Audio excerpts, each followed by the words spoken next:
Are you ever a social chameleon, blending in to keep the peace and win the approval of others? Why do INFJs do this? Is it bad, and what should we do about it? Stick around for today's show to find out.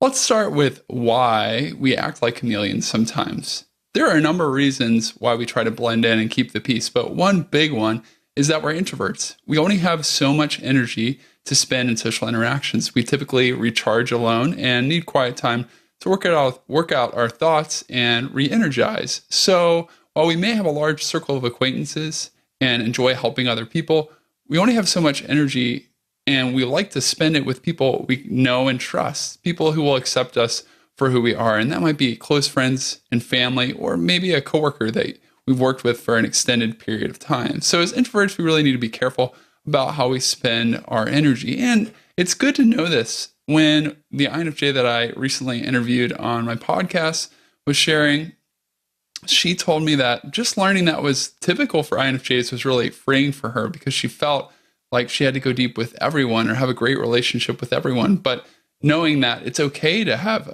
a large circle of acquaintances and just a few people with whom you have a deeper relationship was liberating for her. And it's a great thing to keep in mind. But at the same time, what other people don't usually recognize is there's a logical side to us, the introverted thinking side, which is critiquing and analyzing and reflecting on what other people are saying to determine its accuracy. And oftentimes we disagree quite a bit with what other people are saying, but we tend to stifle or stomach what we're thinking unless we really know the other person well, because again, we don't want to risk the conflict because it's going to take a ton of energy and it might lead to incredible embarrassment or to hurt. So we usually just keep it to ourselves, but we don't always agree with what other people are saying. It's just that we don't share that unless, again, we're really close with the other people. So interestingly, INFJs often are most open with close friends, family, maybe a coworker, and we might be more prone to disagree with them because we feel safe in that relationship. So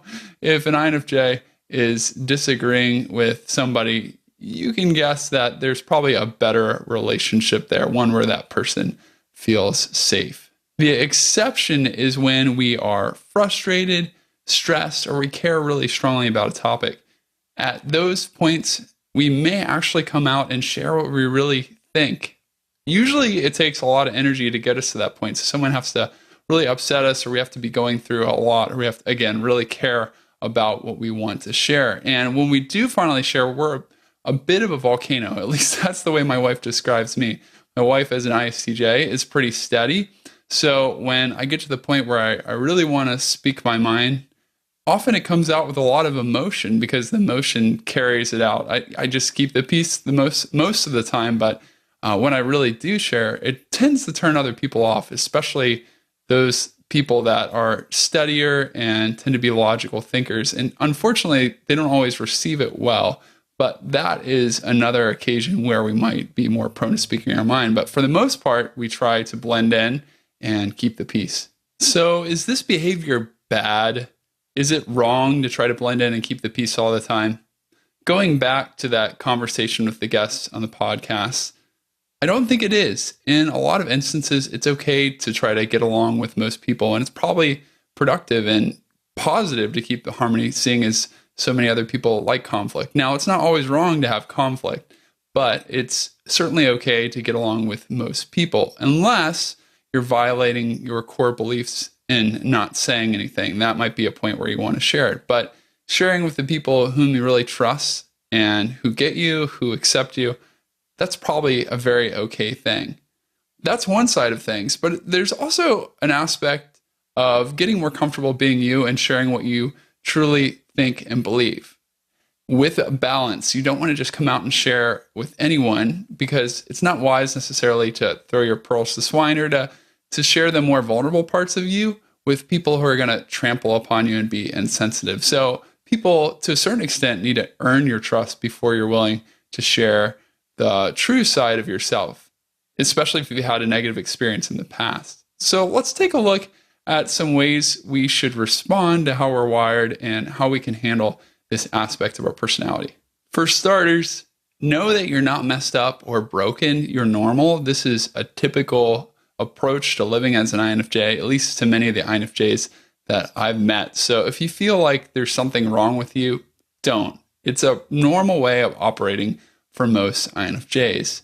And that said, it's good to, over time, challenge yourself to be more real and authentic in the way you relate to other people. Again, keeping an antenna out, as you probably always do, checking to see if people are safe, because you don't want to just open up and allow people to trample upon you, but over time, continue to open up, maybe more so than you would before. And then I'd add to that, over time, try not to find your acceptance in what other people think of you, because that can be rather confining, but learning to be content being who you are is super encouraging as well. Another great way to be more authentic and real is to consider starting a blog and sharing some of your ideas and your personal discoveries and your thoughts in writing.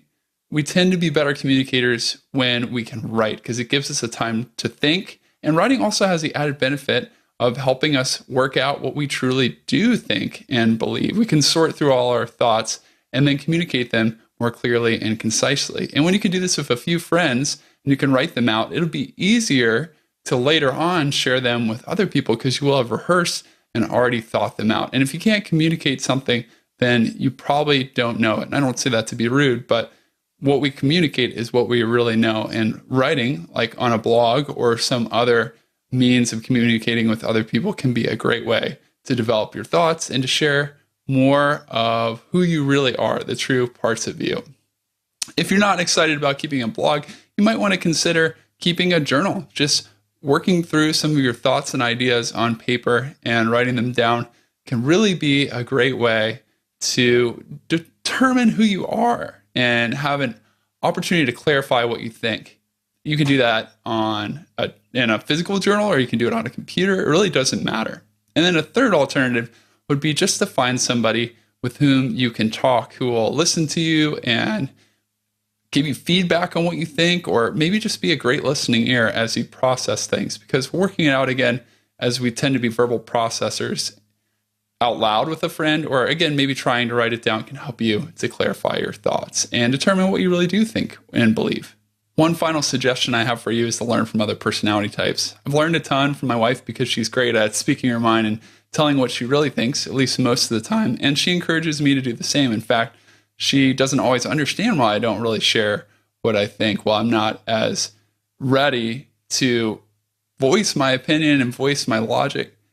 But her encouragement has helped me over time to come out and share, especially when I feel strongly. She's helping me to get to the point where I don't have to let the emotion build up, but maybe if it's the right time and the right relationship, I can share what I think a little bit earlier. And again, you don't want to do this with just anyone, but to have somebody like that you trust encouraging you to be a little bit more vocal can be helpful. And asking that question, am I going to be frustrated if I don't say something now at a later point? So taking a chance and sharing a bit more and being a little bit more vocal may also be a great way to grow. Keep in mind that as you work through this process, that you're completely normal and that it takes time to figure out who you are. I think we as INFJs tend to take longer to figure out our identity, and we're always exploring and asking questions, trying to understand who we are and how we fit into the world. So be gracious with yourself as you do that.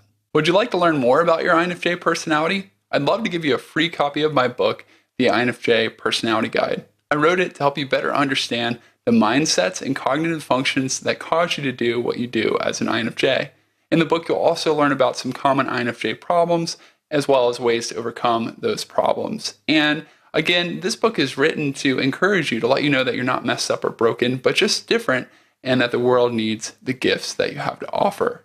You can get the book absolutely free with no strings attached, either by texting INFJ, those 4 letters, to the number 444999, or by visiting ispeakpeople.com/INFJ-personality-guide. And you can find that link in the description below this video. Thanks so much for watching this video. I hope that you found it helpful. If you are a regular subscriber, thanks for watching. Love that you're part of this community. If you haven't yet subscribed, I'd encourage you to do that. I'm sharing new advice, tips, strategies, and insight into the INFJ personality each and every week. with INFJs just like you. So I'd love to see you again, and I look forward to seeing you on the next show.